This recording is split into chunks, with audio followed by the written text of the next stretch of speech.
Assalamualaikum warahmatullahi wabarakatuh. Sebelumnya perkenalkan, saya Susan Eka Primasari dengan di belakang 203 dari kelas K.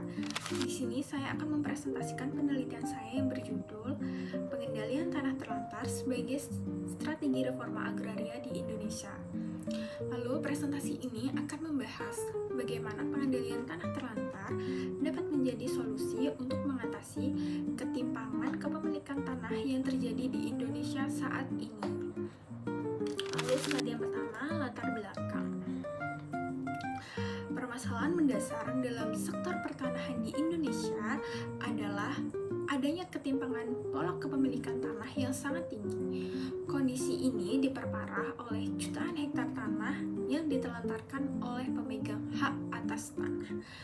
Data menunjukkan bahwa segelintir populasi menguasai proporsi lahan yang sangat besar, sementara mayoritas rakyat hanya memperoleh akses terbatas, bahkan tidak memiliki tanah sama sekali.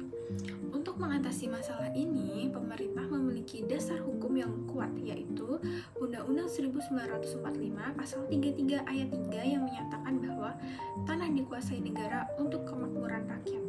Lalu ada UU PA 1960 yang mengatur fungsi sosial tanah dan PP nomor 20 tahun 2021 yang secara khusus mengatur penertiban tanah terlantar. Lalu ada slide kedua, konsep tanah terlantar.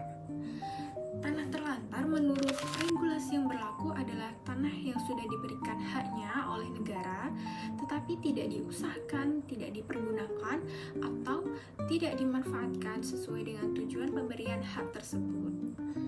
Fenomena penelantaran tanah ini menimbulkan dampak yang sangat merugikan dari berbagai perspektif. Dari sisi ekonomi, tanah terlantar merupakan aset tidak produktif yang mengurangi potensi hasil nasional.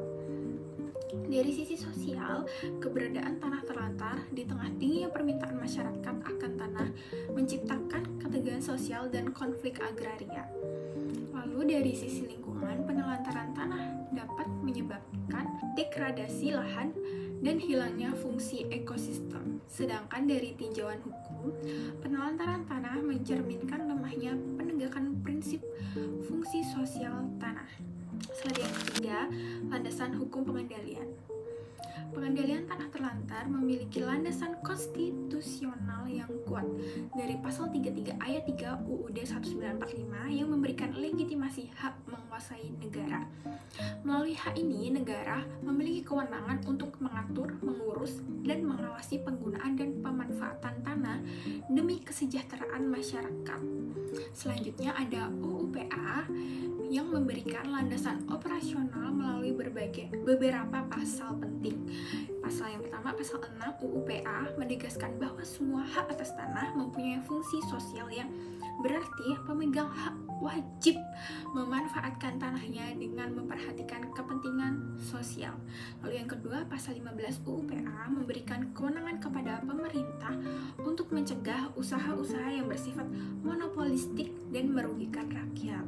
Kemudian pasal 27 UU PA secara eksplisit mengatur tentang hapusnya hak milik atas tanah, salah satunya karena ditelantarkan. Slide keempat, prosedur pengendalian.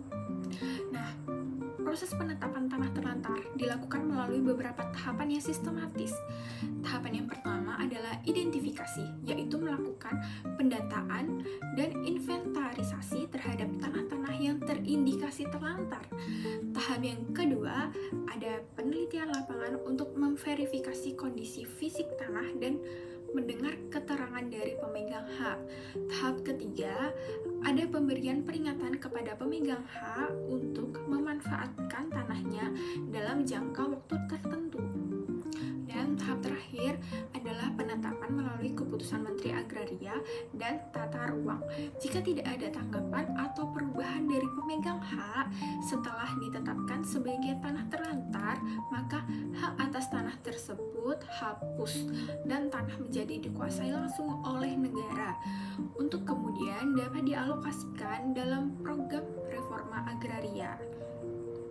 Slide yang kelima, peran dalam reforma agraria.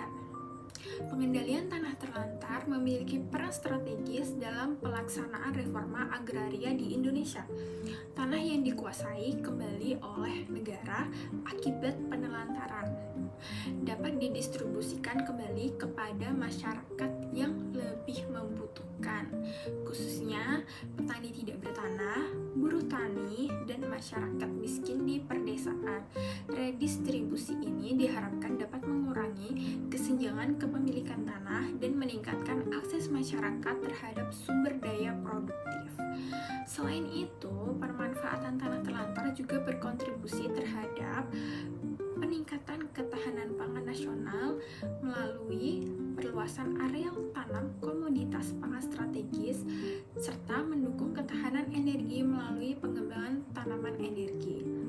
Penggunaan tanah terlantar, objek reforma agraria memiliki keunggulan karena status hukumnya sudah jelas, memiliki legitimasi yuridis yang kuat, dan memberikan solusi ganda, yaitu mengatasi penelantaran sekaligus menyediakan objek untuk redistribusi.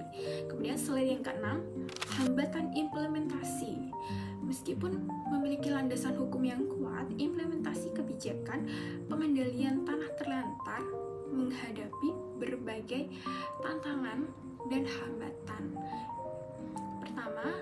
Tantangan yang pertama itu dari aspek penegakan hukum. Prosedur yang harus dilalui sangat rumit dan memakan waktu yang panjang. Kedua, terdapat resistensi kuat dari pemegang hak, terutama yang bermodal besar melalui berbagai upaya hukum dan tekanan politik untuk mempertahankan tanahnya. Lalu permasalahan yang ketiga nih, keterbatasan data dan informasi agraria yang akurat dan mutakhir menyulitkan proses identifikasi tanah terlantar. Keempat, kapasitas kelembagaan yang masih terbatas baik dari segi kuantitas dan kualitas SDM maupun alokasi anggaran. Kelima, koordinasi antar instansi yang lemah menyebabkan tumpang tindih kewenangan dan inefisiensi pelaksanaan. Dan yang keenam, dinamika politik ekonomi di mana kepentingan elit ekonomi dan politik seringkali berbenturan dengan agenda redistribusi tanah ini. Lalu slide yang ketujuh, strategi optimalisasi. Untuk mengoptimalkan pengendalian tanah terlantar sebagai strategi reforma agraria, diperlukan beberapa langkah strategis.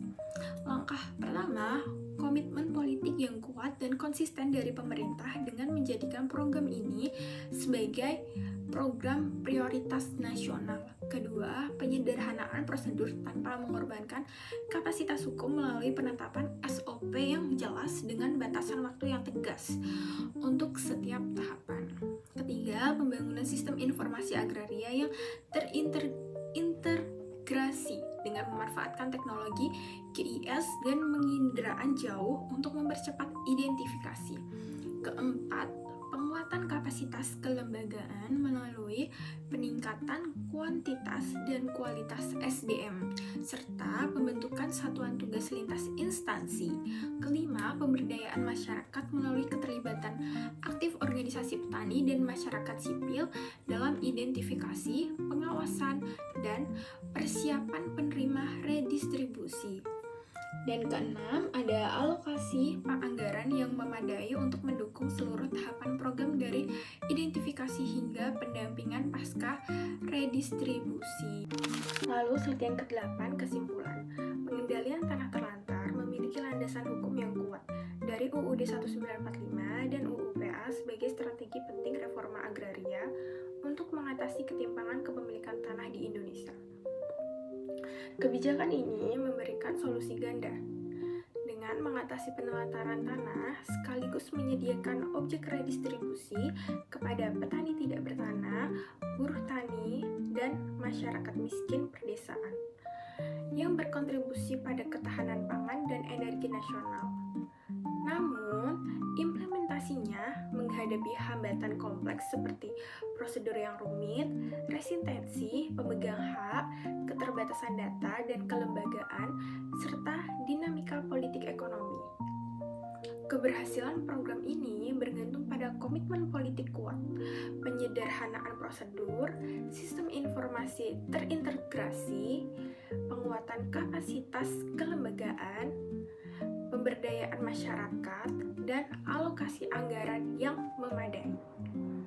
Lalu, slide yang ke-9, syarat. Untuk mengoptimalkan pengendalian tanah terlantar, diperlukan komitmen politik kuat dari pemerintah dengan menjadikannya prioritas nasional.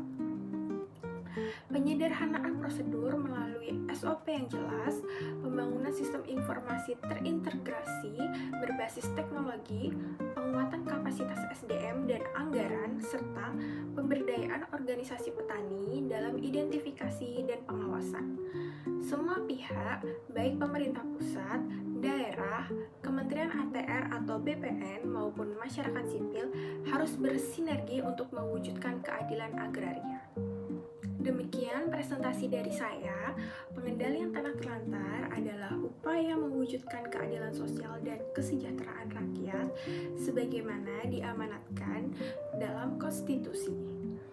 Terima kasih atas perhatiannya. Bila ada salah kata, mohon dimaafkan.